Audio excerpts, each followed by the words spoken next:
Homi Baba previous year question practice worksheet 6th for class 9 standard science subject with explanation।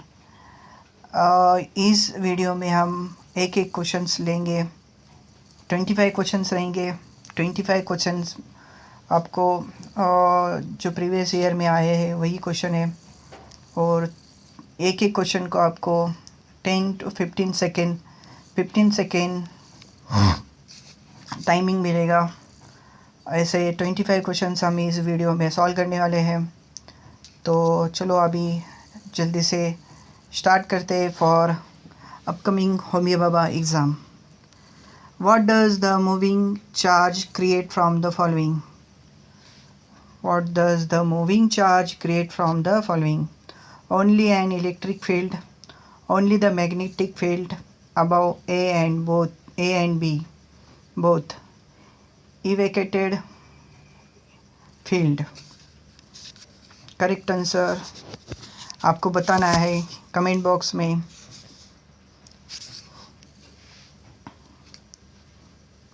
Easy questions है, हर बार ये पूछे जाते हैं exam में, आपको खाली दिमाग लगाना है।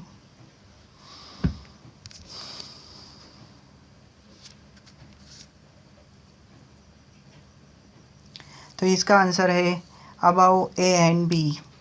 Only an electric field, only the magnetic field, they are the magnetic field and electric field moving charge created. Okay, moving charge created, both are above, both are corrected। okay, question number second,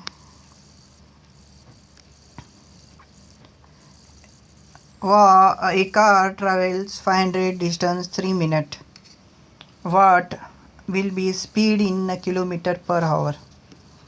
तो यहाँ पे हमें speed निकालना है। तो 120 kilometre पर hours रहेगा, 100 metre kilo पे 15 किलोमीटर आवर्स रहेगा या 30 किलोमीटर।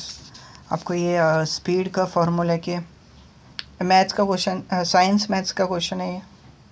स्पीड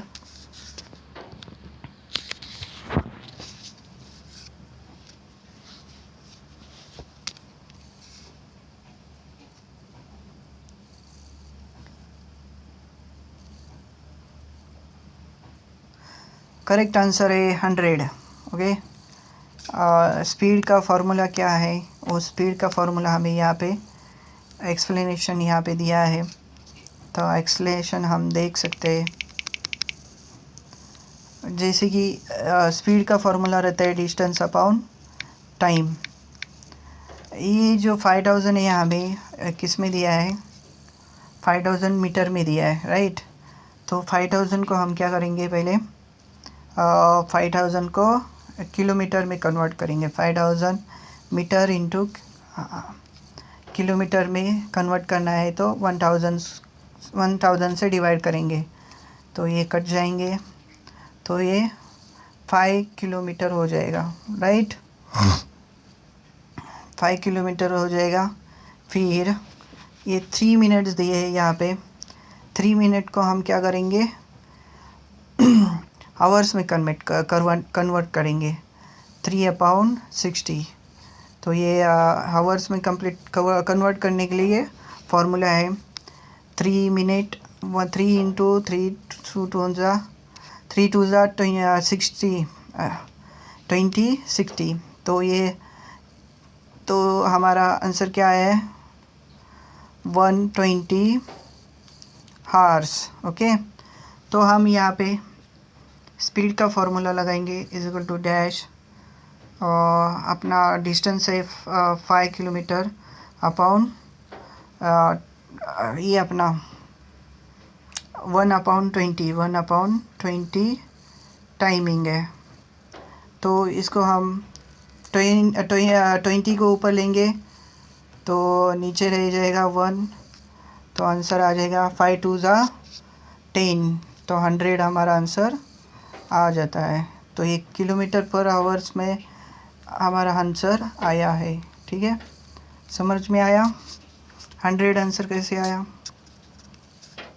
तो स्पीड का फॉर्मूला है डिस्टेंस अपॉन टाइम। तो इस तरह हमने सेकंड क्वेश्चन सॉल्व किए।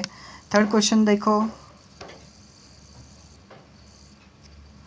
a man weight 60 unit goes at the distance 3/4 time of a radius of a earth towards the center of a earth. Determine his weight at that place of the following. एक man का 60 unit weight है और वो centre अर्थ के centre में जाता है। तो 3/4 रेडियस है अर्थ का, तो उसका जो सेंटर में जाने के बाद उसका वेट कितना हो जाएगा? 60 यूनिट, 30 यूनिट, 45 यूनिट, 15 यूनिट।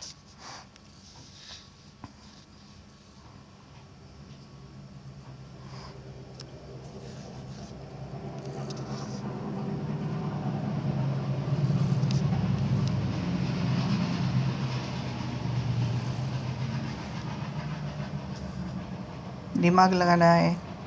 यहाँ पे हमें अर्थ का फॉर्मूला पता होना चाहिए, रेडियस कितना है, अर्थ का रेडियस कितना है वो पता होना चाहिए, ठीक है। The weight of A object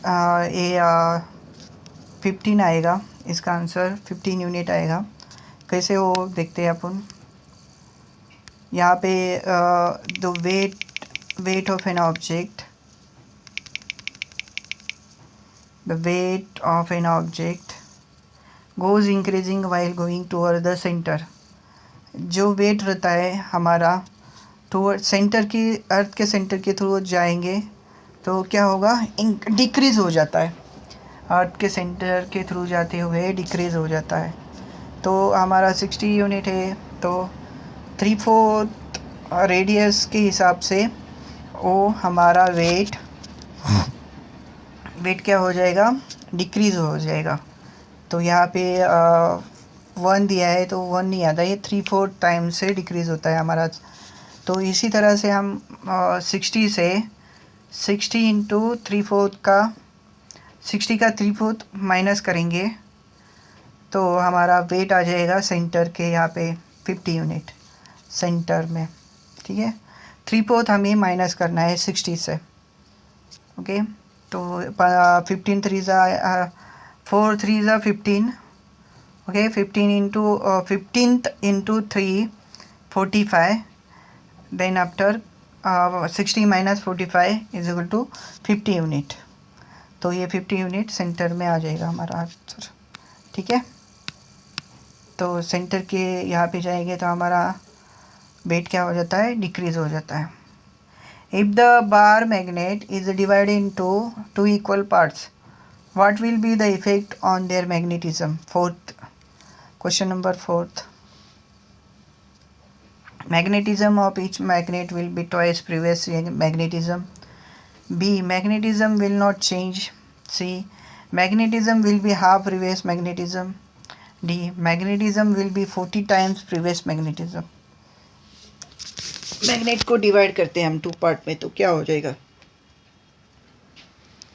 उसका आंसर करना है आपको फटाफट।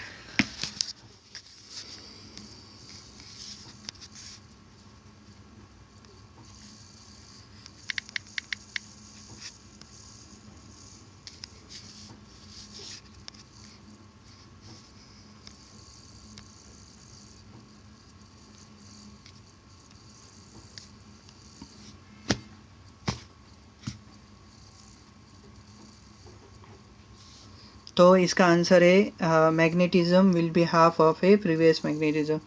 जब हम मैग्नेट को डिवाइड करते हैं, एक मैग्नेट है इसको काट देते हैं, 2 मैग्नेट बन जाते हैं, तो इसका मैग्नेटिज्म क्या हो जाता है? हाफ हो जाता है, हाफ हो जाता है। इसका 100 होगा तो बाद में वो 15 हो जाएगा, 15 मैग्नेटिज्म हो जाएगा। तो उसका मैग्नेटिज्म पावर 15 हो जाएगा। क्वेश्चन नंबर 5 देखते हैं।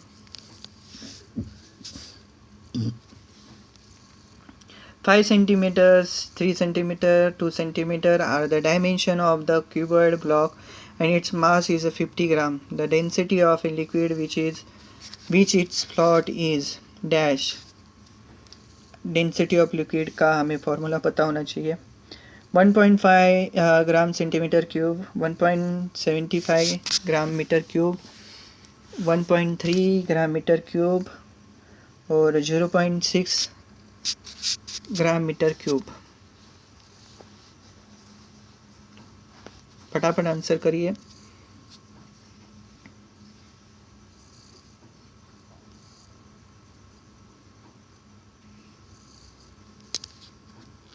तो इसका करेक्ट आंसर है, यहाँ पे सॉल्यूशन दिया है, हम ये सॉल्यूशन के थ्रू देखते हैं। जो density of block is equal to mass upon volume, तो ये फार्मूला है डेंसिटी का, ये डेंसिटी का फार्मूला है, ये डेंसिटी का फार्मूला हमें याद रखना है। हमें क्या दिया है, क्यूबॉइड का ब्लॉक का क्या दिया है, ये दिया है सेंटीमीटर डायमेंशन दिया है, कोई डायमेंशन दिया है। तो इसे हम क्या करेंगे, क्यूबॉइड ब्लॉक का एरिया निकालेंगे। तो 30 सेंटीमीटर स्क्वायर आता है एरिया। वॉल्यूम निकाला है, तो पहले वॉल्यूम निकालते हैं। क्यूबॉइड है, इस तरह से क्यूबॉइड होता है, ठीक है। तो आपने देखा ही होगा कि इसके अंदर का वॉल्यूम कितना है, तो ये 30 सेंटीमीटर क्यूब है। फिर डेंसिटी निकालते हैं उसका, मास अपॉन वॉल्यूम। तो मास कितना दिया है, 50 ग्राम। 50 ग्राम अपॉन वॉल्यूम कितना मिला है हमें, 30 सेंटीमीटर क्यूब। तो इसको हम डिवाइड करेंगे, 3 1 जा 3,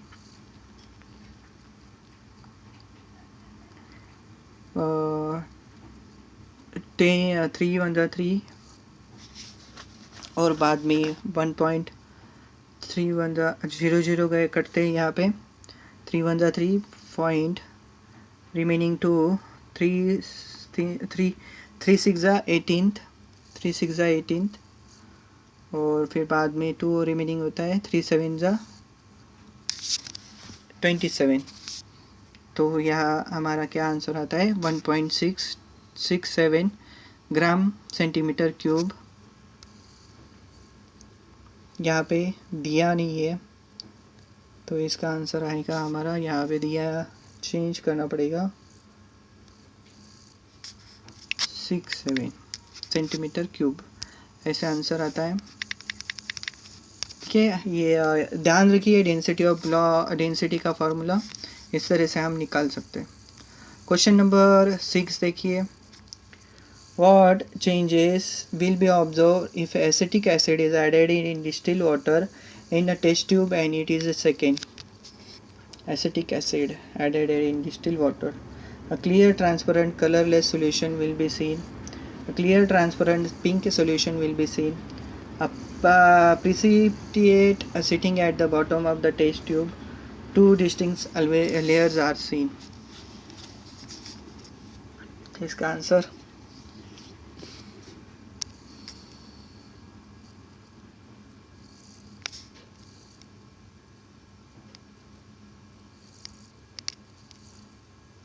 करेक्ट आंसर है, a clear, transparent, colourless solution will be seen. जब एसिटिक एसिड डिस्टिल वाटर में ऐड करते हैं, उसको हिलाते हैं, उसके बाद टेस्ट ट्यूब में वो क्लियर, ट्रांसपेरेंट, कलरलेस सोल्यूशन बन जाएगा। ठीक है, 7th एक्सप्लेनेशन दिया है, acetic acid dissolve complete in distil water and gives a colourless and transparent solution. तो इसका आंसर वो है। क्वेश्चन नंबर 7 देखते हैं, What is the molecular mass of Na2CO3? Na2CO3 इसका मोलिकुलर मास कितना है? तो मोलिकुलर मास निकालने के लिए हमें आइटम ऑफ एलिमेंट का वेट पता होना चाहिए, वेट ऑफ आइटम, एलिमेंट का आइटम का वेट पता होना चाहिए, राइट। Na सोडियम का एटॉमिक वेट कितना है, क्या कार्बन का एटॉमिक वेट कितना है और ऑक्सीजन का एटॉमिक वेट कितना है, इससे हम मल्टीपल करके निकाल सकते हो।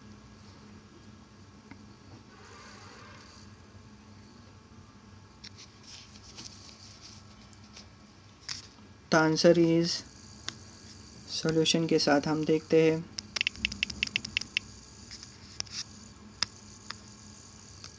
जब एटम एक वेट दिया रहता है, नहीं पता, हमें याद करना पड़ता है।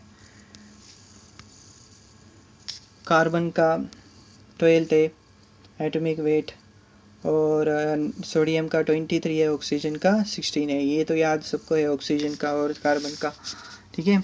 तो ये मॉलिक्यूलर वेट निकालने के लिए हम C12 Na2CO3 है ना, तो ये कार्बन कितना है, 3 है।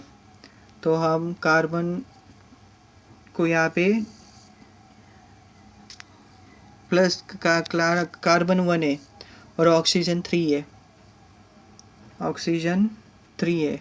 ऑक्सीजन को हम मल्टीपल करेंगे 3 से, और ये जो Na है ये 2 है। सोडियम कितना है, सोडियम Na2 है, तो 2 को हम उसके एटॉमिक वेट से मल्टीपल करेंगे ऐसे। तो ये Na हो गया, और ये कार्बन हो गया, और ये ऑक्सीजन हो गया। तो इसको मल्टीपल करने के बाद 106 हमारा यूनिट या आंसर आ जाता है, मॉलिक्यूलर मास ऑफ वेट, ठीक है, सोडियम कार्बोनेट। तो 106 यूनिट इसका मॉलिक्यूलर वेट है। क्वेश्चन नंबर 8 देखिए, which of the following element are liquid at a room temperature? Mercury, bromine, gadolinium and iodine. 1 2 3, 1 2 1 2 4, all the above.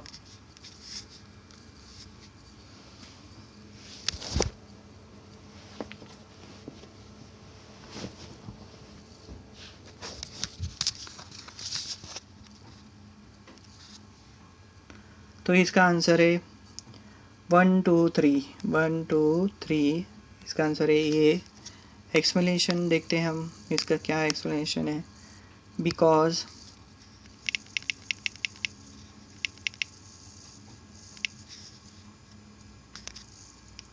mercury, bromine and gadolinium are liquid at a room temperature, normal temperature, but iodine is not a solid, is in a solid form at a room temperature.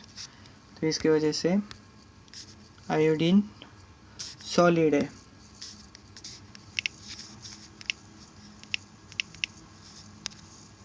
ठीक है, तो iodine हमें room temperature liquid में नहीं पाया जाता है और सॉलिड में पाया जाता है। याद रखिए, mercury, bromine, gallium are liquid at a room temperature. 9th question देखिए, आफ्टर बर्निंग ऑफ मैग्नीशियम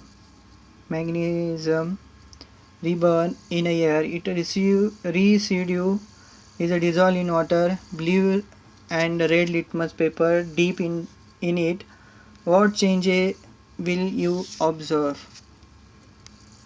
जब मैग्नीशियम रिबन रिसीव्ड करते उसको जलाते हैं और वाटर में डाल देते हैं, फिर बाद में ब्लू और रेड लिटमस पेपर उसके अंदर डीप करते हैं, डालते हैं और चेक करते हैं। और चेक करने के बाद ब्लू लिटमस पेपर में क्या फ़र्क आता है और रेड लिटमस पेपर में क्या फ़र्क आता है आपको बताना। आफ्टर बर्निंग ऑफ मैग्नीशियम,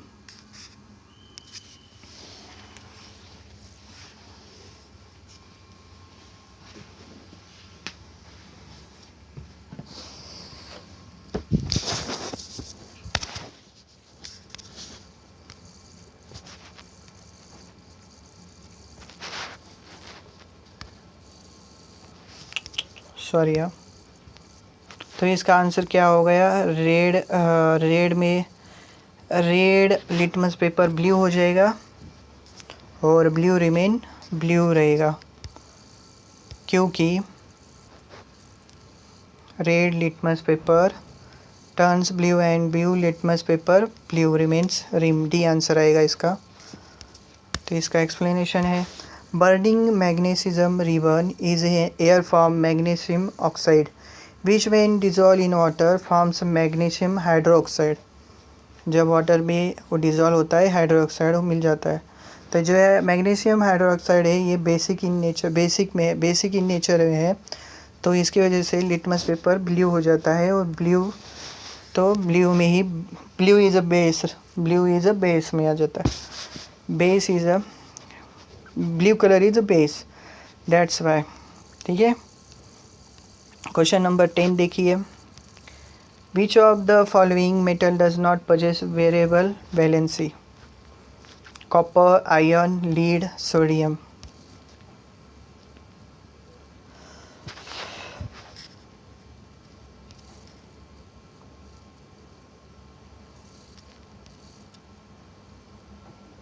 तो करेक्ट आंसर है इसका सोडियम। बाकी जो आयरन कॉपर है ये इसमें मेटल्स में वेरिएबल वैलेंसी पाए जाते हैं। थोड़ा एक्सप्लेनेशन देखते हैं। Copper, iron and lead are a transitional element which show variable valency. Sodium is a normal element does not show variable valency. ठीक है, इस तरह हमारा 10th क्वेश्चन हुआ है। 11 देखते हैं। Which of the following is pair is wrong? Vinegar, carbonic acid, butter milk, lactic acid, tamarind, tartaric acid और लेमन जूस, सिट्रिक एसिड।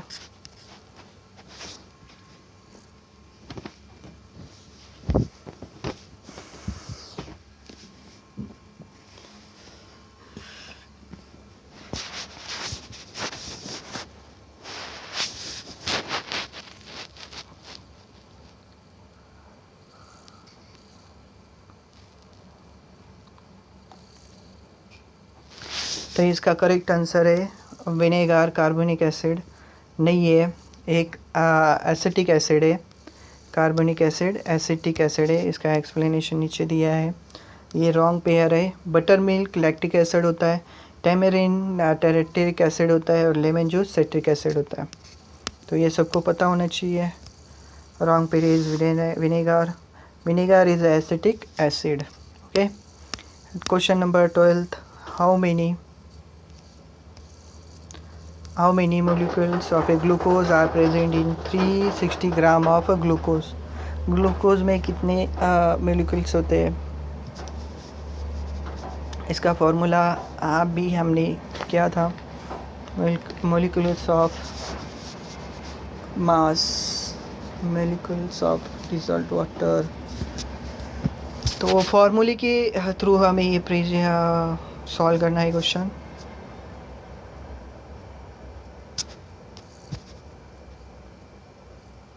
जिसे जिसे आता है वो सॉल्व करे, जिसे नहीं आता है वो आगे देखे, एक्सप्लेनेशन देखिए। तो ये देखो, molecular formula of a glucose is C6H12 और O6। तो जो कार्बन है ये 12 होता है, राइट। और 12 को हम क्या करेंगे, मल्टीपल करेंगे 6 से।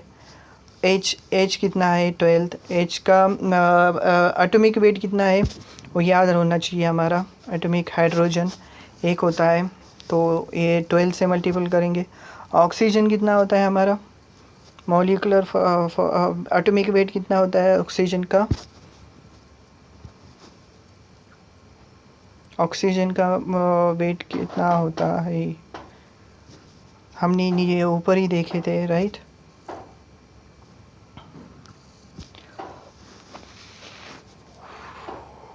सिक्सटीन।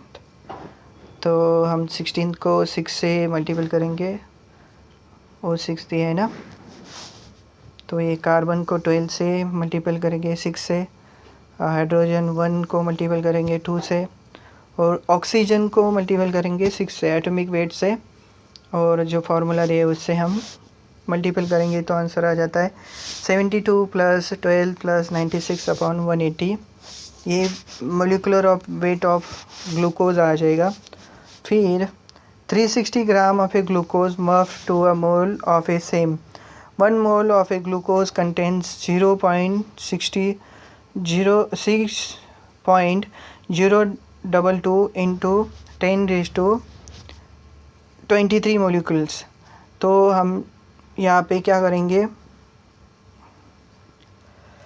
ये इसको जो 6.022 है glucose of mole of glucose, इसको 2 से मल्टीपल करेंगे तो आ जाता है 12.0422। और ये जो 10⁻23 आया है हमारा, तो हम उसको क्या करेंगे, 1 0 कैंसिल करके यहाँ पे ले लेंगे और 1 पॉइंट यहाँ पे आ जाएगा। तो ये 1.204, ये 0 यहाँ पे गया, 10⁻24 हो जाएगा और 1.204 ये आंसर आ जाएगा। तो इसका मॉलिक्यूल आंसर क्या रहेगा, 1.2044 इंटू 10⁻24 होएगा, ये आंसर रहेगा इसका, सॉरी। तो ये याद रहना चाहिए कि 6.02 इंटू 10⁻23 मोलिकुल्स, और इसको हमको डबल करना है। 1 मोलिकुल्स में इतने रहते हैं तो 2 मोलिकुल्स में कितने रहेंगे, ये करना है। इसके बाद हमें ये आंसर मिल जाएगा। ठीक है, क्वेश्चन नंबर 13 देखते हैं। A species X contain 50 proton, 18 electron and 16 neutron. Identify the X neutron atom, an anion atom, a cation atom. X is a dash, 15 proton, 18 electron and 16 neutron. तो कौन सा X क्या होगा, एटम होगा, anion होगा, कैशन होगा।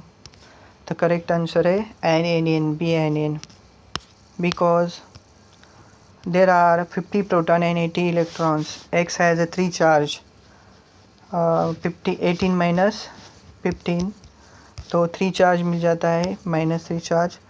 That's why X is an anion. Okay. Question number 14 देखिए। Which among the following has the strongest intermolecular force? Carbon dioxide, sodium carbonate, bromine and sodium chloride. Strongest intermolecular force.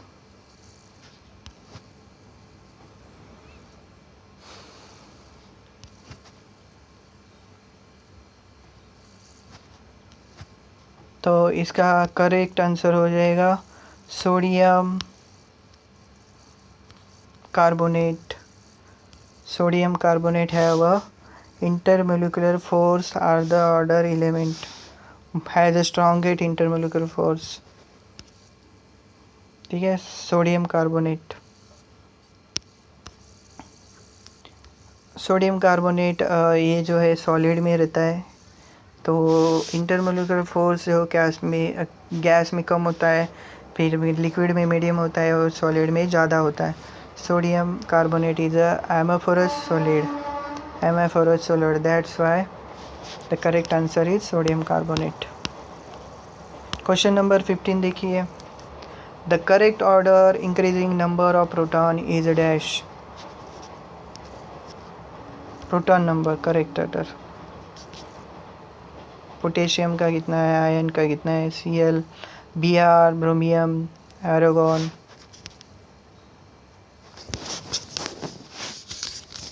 सबसे ज़्यादा proton रहेगा वो last में रहेगा, increasing order बोला है, और सबसे कम वाला फर्स्ट में रहेगा।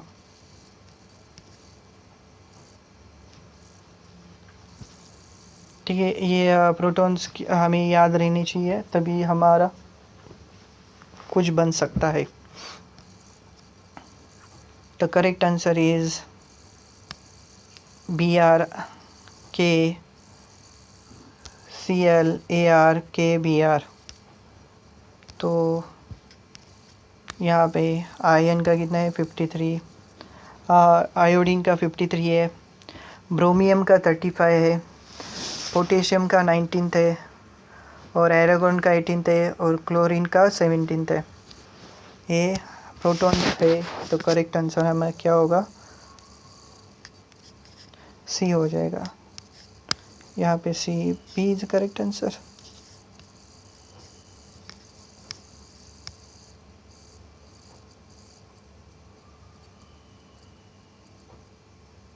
C is the correct answer. Okay.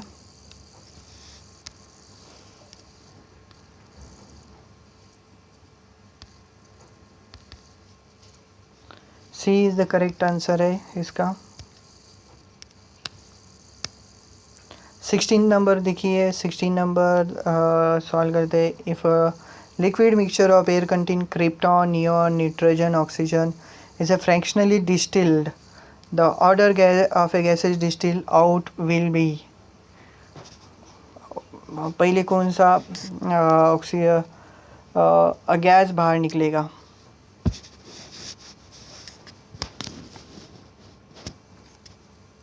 Krypton, neon, nitrogen, oxygen. Neon पहले निकलेगा या नाइट्रोजन क्या oxygen?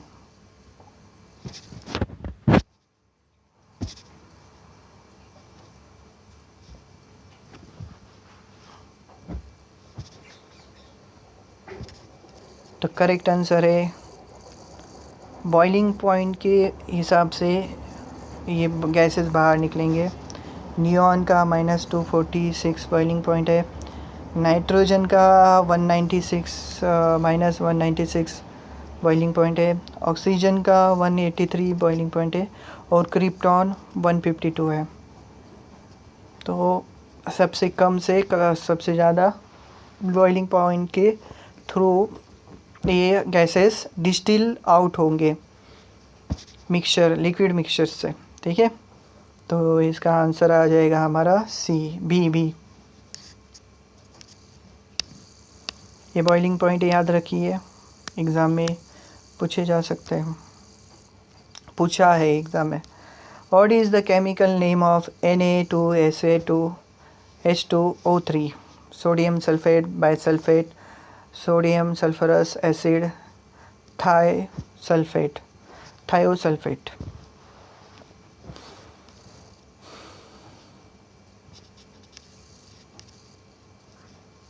The correct answer is D, sodium thiosulphate. इसका फार्मूला है, केमिकल फार्मूला है ये। ठीक है, the chemical name of Na2S2O3 is a sodium thiosulphate. Question number 18 देखते हैं। Which of the following gases are lighter than air? Hydrogen, carbon dioxide, ammonia, sulfur dioxide. Lighter than air, एकदम हल्के gases है।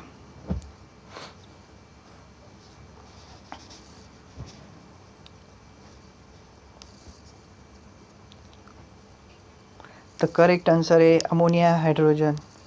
Ammonia hydrogen इसका correct answer है, क्योंकि ammonia और hydrogen air से लाइटर होते हैं और carbon dioxide, sulphur dioxide are heavier than air. Air से हेवियर होते हैं, कार्बन डाइऑक्साइड और सल्फर डाइऑक्साइड हेवियर होते हैं। तो ये याद रखिए। 19th क्वेश्चन देखिए। NaX is a form of oxide with formula H2O5. What will the formula of its chloride? तो ऑक्साइड में H2O5 है, तो क्लोराइड में इसका फार्मूला क्या होगा?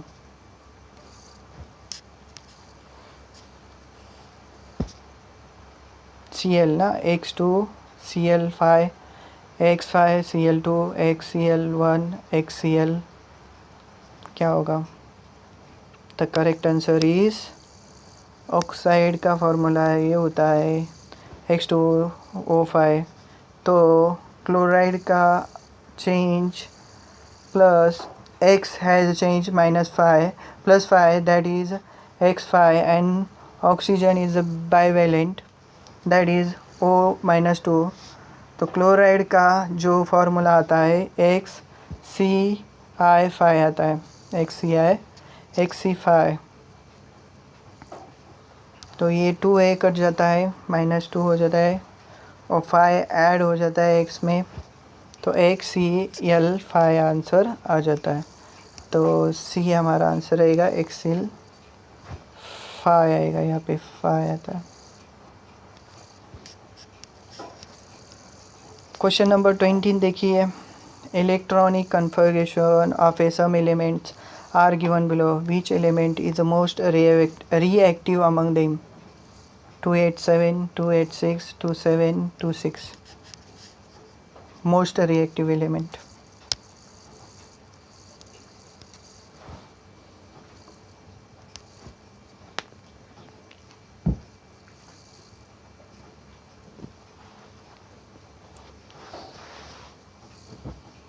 तो इसका करेक्ट आंसर है 27 and 26 is they are most element most reactive होते हैं ये 27 और 26। Reactive decreases from 21 to 24 and again increases from 24 to 27। Correct answer is C. तो हमारा करेक्ट आंसर क्या होगा? 27। Reactive decreases and increases. Question number 21st. Which of the following is a convergence of 113 degree Fahrenheit in a kelvin scale? तो ये Fahrenheit से हमें kelvin scale में conversion करना है केल्विन में। तो पहले तो फ़ारेनहाइट से सेल्सियस में कन्वर्जन करते, सेल्सियस से फिर होता है केल्विन में कन्वर्ट। जिसे आता है वो सॉल्व करे, जिसे नहीं आता है तो एक्सप्लेनेशन देख सकते हैं।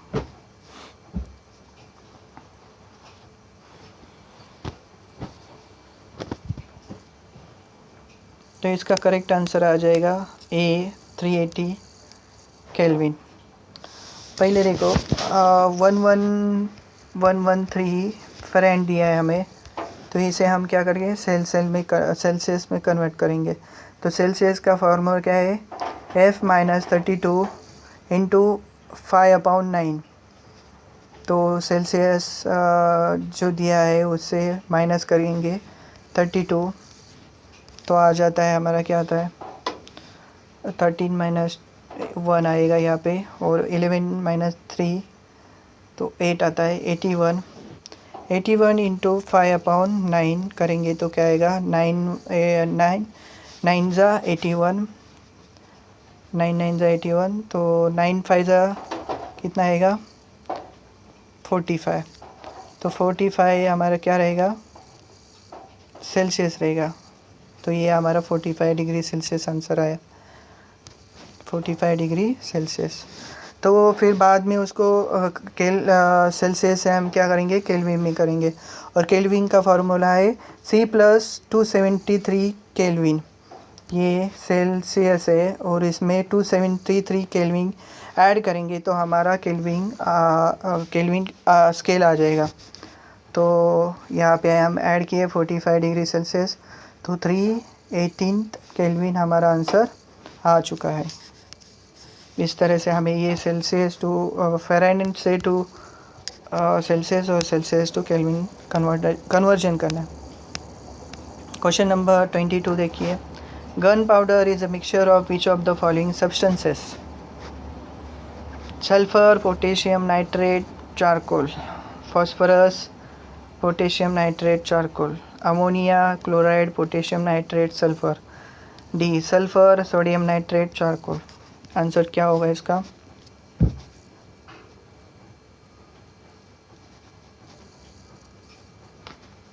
गन पाउडर का मिक्सचर क्या है? तो इसका मिक्सचर गन पाउडर का A sulphur, potassium nitrate and charcoal. A is the answer. Gun powder is a mixture of sulphur, potassium nitrate and charcoal. Question number 23 देखिए, second third. Which of the following substance make water hard? Hard water बनाते हैं। Sodium chloride, sodium sulphate, sodium calcium chloride, calcium sulphate, potassium chloride, magnesium sulphate.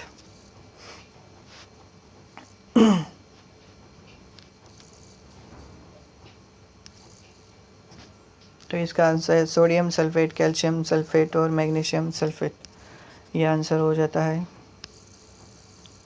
Second, fourth, fifth, D answer आ जाएगा। ये hard बनाता है water को।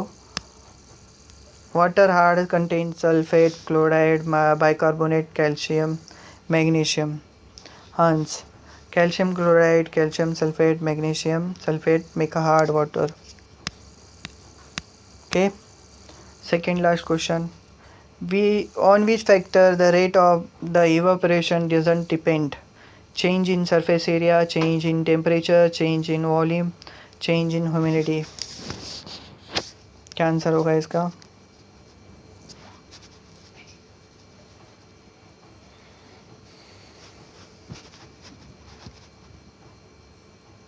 Evaporation temperature पे तो डिपेंड होता है, ह्यूमिडिटी पे डिपेंड होता है, तो वॉल्यूम पे डिपेंड नहीं होता है ना। The rate of evaporation depends on change in surface area, temperature, humidity and wind speed. It doesn't depends on change in volume. Okay, तो आंसर क्या रहेगा हमारा? It doesn't depend on change in volume, बाकी change होते हैं, depend होते हैं। Question number 5 देखते हैं। लास्ट क्वेश्चन है। 131 आयन है, 131 आई है, ये 238 यू है, 238 यू है और 660 सी ओ है। तो ये ग्रुप बी है, ग्रुप बी है, इसलिए हमें कंपेयर करना है।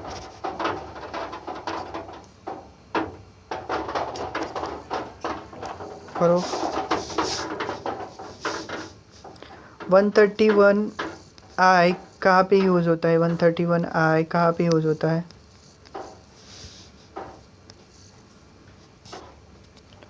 टू 238 कहाँ पे यूज़ होता है? 238 यू। ये हमें यहाँ पे सॉल्व करना है। तो इसका करेक्ट आंसर रहेगा ए, बिकॉज देखो यहाँ पे दिया है 131 आई ट्रीटमेंट फॉर गोइटर डिजीज़ के ट्रीटमेंट के लिए यूज़ होता है। 235 यू प्रोडक्शन ऑफ एनर्जी में यूज़ होता है। 660 CO for treatment of cancer, 60 CO cancer treatment of cancer के लिए ये रेडिएशन यूज़ होता है। ठीक है, ये रेडिएशन है, किधर किधर यूज़ होते हैं ये हमें बताया है। ट्रीटमेंट के लिए ये रेडिएशन यूज़ किया जाता है। तो क्या ऐसे हमने 25 क्वेश्चन सॉल्व किए। कुछ समझ में नहीं आया तो आप पूछ सकते हैं, क्योंकि थोड़ा ये क्वेश्चंस हार्ड थे और मैथ्स के भी क्वेश्चन थे।